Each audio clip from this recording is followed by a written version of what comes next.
What's going on, guys? JSGC here, and we are here for another Manchester City video. We are here for another daily Manchester City transfer update. I've been away, so I apologise that I haven't been able to put out a video for this weekend, but we've got plenty of news to be speaking about. Some people have been saying it's been a bit quiet this weekend with Manchester City news. I'm here to disagree because we've got plenty to get through. So before we crack on with this video, make sure, like always, if you are enjoying the content and you want to help support my channel, then subscribe, press that red button, press the bell and put your push notifications on. We smashed past 10,000 subscribers. We've got the next exciting goal. We're looking at 20,000 subscribers, so any help towards that would be much appreciated. You can also find my social media links there in the description below and popping up on screen if you want to go and follow me on my Twitter and Instagram. Email also in the description below too if you want to hit me up for any sponsorships or any videos or any general business inquiries. Don't forget also leave a thumbs up if you enjoy this video, aiming for 500 likes, so any help towards that would be much appreciated. And also don't forget, leave your thoughts in the comments below, as I'm always interested in what you do have to say. So let's start with this video. Let's start with the plenty of news. We're going to start with Nicolas Otamendi. Now, Spartak Moscow's English official account on Twitter, they were trolling around this weekend. They were saying that they may announce the signing of Nicolas Otamendi after someone tweeted them saying, announce Otamendi. And I will say that I think it's just that. Trolling, they're having a little bit of a laugh so they can get clicks and people talking about it like I am. Although I will say that a move to Russia with someone like Spartak Moscow would make sense for Nicolas Otamendi, in my opinion. A slower league, the quality's not as good as the Premier League. I think it'd suit his football. He'd be able to be the main man in defence too. I think that'd be a good move for him. However, not sure I see him going to Spartak Moscow. Instead, it's been reported by The Sun that Nicolas Otamendi is wanted by Valencia, and a price has been put on his head at £8 million. And I've put a question now: why are we so bad at selling football players? I'll speak about John Stones in a little bit, but Nicolas Otamendi, £8 million. Dejan Lovren, who's horrendous, I will add, has just been sold to Zenit St. Petersburg from Liverpool for £12 million. So I'd be looking for a rough figure of around £12 million, maybe a little bit more if I'm completely honest, because in my opinion, I think Otamendi is better than Lovren. So £8 million. And honestly, I reckon around £10–15 million would be there or thereabouts. With the pandemic coming in, like I said, I could accept £12–13 million, but we'll have to see what happens. Valencia getting linked. Valencia, I'm not too sure how much money they have, but they also made a little bit of money from selling Ferran Torres to Manchester City, so we'll see what happens anyway. But like I said, strong interest coming in from Valencia. Apparently at the start of them negotiations for Ferran Torres to join Manchester City, Chiqui has told Valencia that Nicolas Otamendi is available for transfer this summer, and he is going to be available for less than what he was last summer, which naturally makes sense. He's a year older, not getting any younger, and a year left on, or should I say, a year less left on his contract as well. So we'll see what happens there. I'm almost certain that Nicolas Otamendi will not be a Manchester City player once that transfer window closes on October 5th, 2020. Where he'll end up, we'll see. Valencia getting linked. Instead, we're going to move on. We've got an update on Aro Muric. Now, it's been reported that Blackburn Rovers are getting a strong link and strong interest in Aro Muric. Now, the article didn't mention if this was going to be a loan or a permanent move.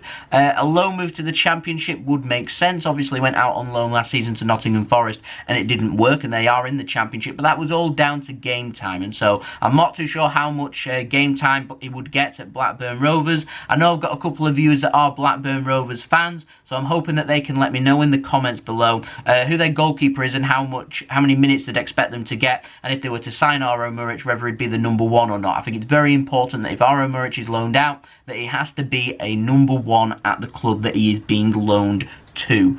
So we'll see what happens there. This is according to Alan Nixon, who is normally quite reliable, this information coming in from lower league football, if I'm honest. He can be a bit hit and miss with some Championship news, but with a story like this, he's normally quite reliable, so I'd say it's accurate enough.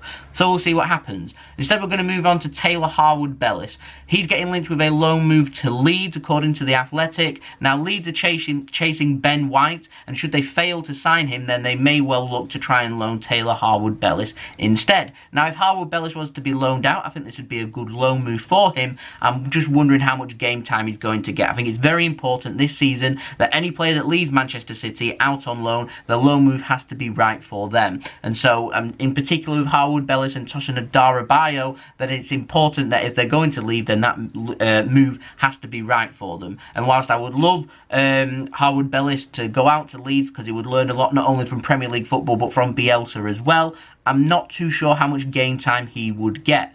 So we'll have to wait and see what happens there. And moves on nicely to our next story, which is Tosin Adarabioyo. And it's the same situation again. So the Daily Mirror, they're reporting that Everton are thinking about making a move should they miss out on their top 2 centre-back targets this summer. Now, I'm not too sure on who Everton are targeting, but a move for Tosin Adarabioyo, he needs game time. If he wants to develop, he needs game time. And so it's all fine and well getting these moves to these nice clubs like the Evertons, like the Leeds, but if the players aren't going to get played, then it's a sideways step, maybe even a backward step. It's all about game time and getting regular playing time. Now, in my opinion, I reckon that one of Harwood-Bellis or Adarabioyo will leave Manchester City this summer.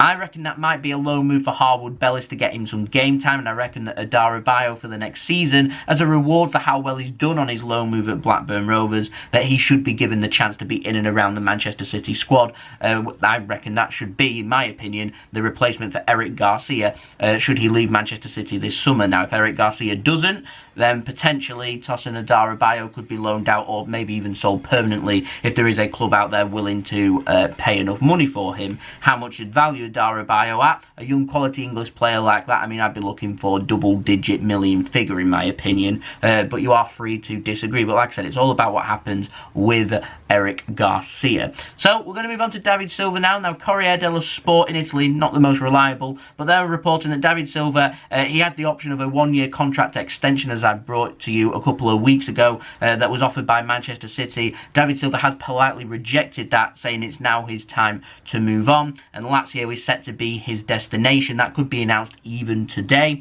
Contract's nearly been agreed, just bonuses need sorting out. And it has been reported by The Sun, while he's going to be on just over £50,000 per week, apparently he's going to get his own private jet. I don't know how true that is, but if he is getting his own private jet, that must be pretty cool. Imagine just being able to say, do you know what, I fancy a trip to Greece this week. Instead of looking at flights, just say, I'll hire a pilot, I'll hop in the private jet, and we'll fly there. Better still, David Silva earns a lot of money. He could get his own pilot's license with his own private jet, fly himself wherever he wants to go. Mind-blowing, a private jet. Like I said, I don't know how true that is, but that's pretty insane. Anyway, we're going to move on. We've got an update on John Stones. The Mirror reporting Chelsea, they want to sign John Stones, but they'll only sign him on a cut price deal. I've given more information out on this on Twitter if you want to go and check that out with my tweets. But they're saying that they're willing to pay £20 million. That fee's too low in my opinion. What John Stones needs is to stay injury-free, and he needs regular minutes. And in my opinion, a loan move would be best for him to a club that would utilise him. We're speaking about Harwood-Bellis going to Leeds, and I'm wondering if he'd get playing time. Well, a loan move for John Stones to Leeds to learn from Bielsa to play a similar style of football to us. He would get regular playing time there. I think it would make sense. Give him a year, see what happens there, and then assess the situation again next summer. Because £20 million, it's just simply too low. He's an England international. Now, I'm sure lots of people in the comments will say, snap your hand off at £20 million, but he's an England international. There is a premium for English players. John Stones isn't old either. He's an England international. He plays for England and he's homegrown, and he would register as homegrown for Chelsea, and so that comes at a price. You don't just pick up English players, good quality ones like John Stones, for £20 million. They're just trying to take advantage here. And like I said, a loan move does well somewhere like Leeds, then all of a sudden his value shoots up. All of a sudden it's 35, 40 million pounds. So that's just my opinion. I feel like a loan move there would make sense. Now we've got an update on Eric Garcia. It's turning into a saga, this. Now, Miguel Rico, a journalist in Barcelona, he's very insistent. Barcelona won't pay more than €10 million. Manchester City want an extra €10 million on top of the €10 million that Barcelona are willing to pay. So they want €20 million. They also want an extra €10 million in add-ons. City are looking for around €30 million.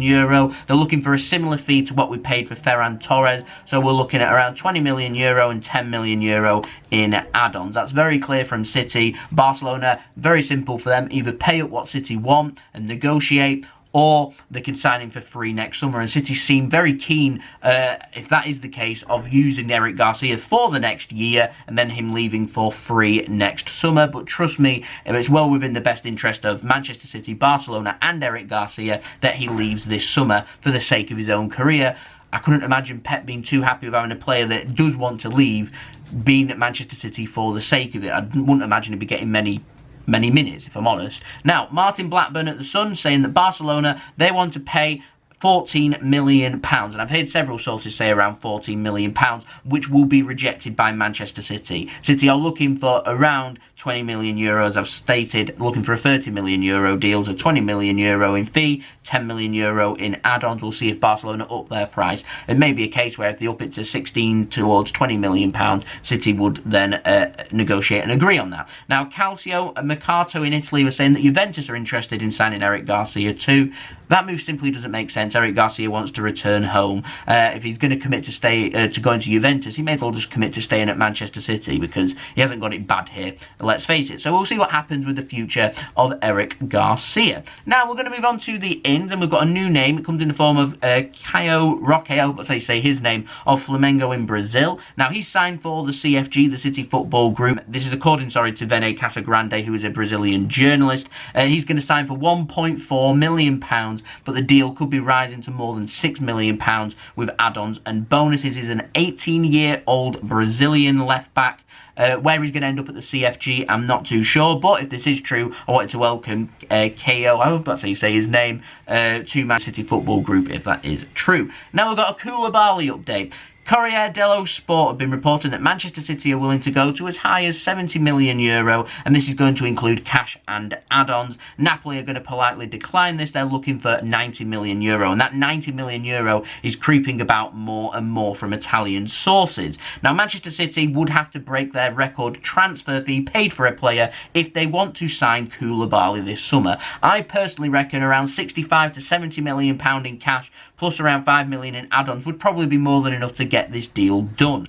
Now, Liverpool are getting linked, PSG are getting linked, and Manchester United's name is cropping about more and more. I'm not too sure if United are genuinely interested or not, or whether that's a ploy by Napoli to try and get Manchester City to pay more. I do not know, but what I would say is that if Man United are genuinely interested, City will walk away from this deal. We will not get involved in a transfer battle. United will pay a premium price for him, much like Harry Maguire last season, and City will just simply, more than likely, go to Spain, someone like Diego Carlos, where there's a release clause there, and City will just pay the release clause, and we don't get ripped off with negotiations, is what may happen. So I'd say at this moment in time, Koulibaly is looking increasingly more unlikely due to the demands of Napoli. City are very reluctant to negotiate with Napoli, so we'll see what happens. Of course, lots of people will be speaking about Koulibaly and his performance against Barcelona. One thing I will say in Koulibaly's defence is that Koulibaly's going up against a great team in Barcelona, and being able to defend against them is always going to be difficult. I've watched Koulibaly plenty of times. He is a top quality centre-back. If City were to sign him for the right price, I'd be delighted. If we don't,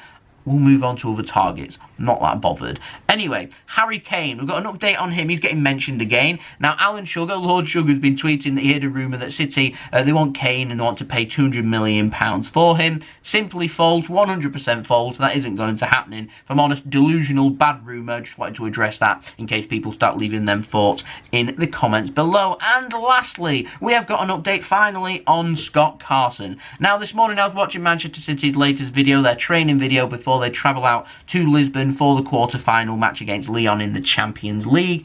And I saw that Scott Carson was indeed in net in a training match with what's happening there. And so Scott Carson, as far as I'm aware, he was not on Derby's retained list, and so I'm fairly sure his contract has run out with Derby, which means he is a free agent. So he seems to be training with Manchester City. We could have even offered him a permanent deal, and so it would be a permanent transfer for him to become Manchester City's permanent number 3, and he's homegrown as well, so that would make sense, okay? He won't be able to play in the Champions League, though, because it would be a signing that we make this summer. The loan has ended, so he is not a Manchester City player for this season, so that's the Champions League. But when next season starts, it seems that he's going to be put on a permanent deal at Manchester City, and so he will be able to play, and it will be a permanent transfer, no longer a loan from Derby County. I'm reading between the lines here. I am presuming a lot, but that is what it looks like is happening, and would explain why he is training at this moment in time with Manchester City, even though for this season he isn't a City player, because next season it looks like he will be a Manchester City player. So there we go, that has been the video. Sorry it's a little bit longer than normal, but like I said, I've been off for a couple of days, I've been away. Stay tuned, JSGC vlogs, link in the description below if you want to go and see what I've been up to whilst I've been away. But couple of days worth of news, so it's like 2 days worth of information into one video. That is why it has been longer. So there we go, I hope you enjoyed the video. If you did enjoy this video, leave a thumbs up so I know that you enjoyed this video. Aiming for 500 likes, so any help towards that would be much appreciated. Leave your thoughts in the comments below of these transfers too, and it's always much appreciated by me, and I like hearing about everyone's opinions and what everyone's talking about. Don't forget also, subscribe if you're new around here, press that red button, press the bell and put your push notifications on. Like I said, we smashed past 10,000 subscribers, let's go and do a march towards 20,000. So any help towards that, it would be much appreciated. And also, you can find my social media links in the description below, and sliding across at the bottom of the screen if you want to go and search for me and follow me on my Twitter and Instagram. You can, if you so wish. You can also find my email in the description below too if you want to hit me up for any sponsorships, for any videos, or any general business inquiries. And I'll be back again tomorrow for another daily Manchester City transfer update. We'll also be having more videos coming out. Obviously, this is going to be one video today, but from tomorrow we'll be putting out a couple of uploads, and we'll see what happens throughout the rest of the week. I mean, we've been grinding 2-3 videos per day, and if there's enough information out there, 2-3 videos a day for you to look forward to. So we'll see what happens there. But for today's video, that's been the transfer update. I'll see you all again tomorrow for the next daily Manchester City transfer update. I hope everyone is safe and well. Thank you for watching. I've been JSGC. Peace. Ciao for now.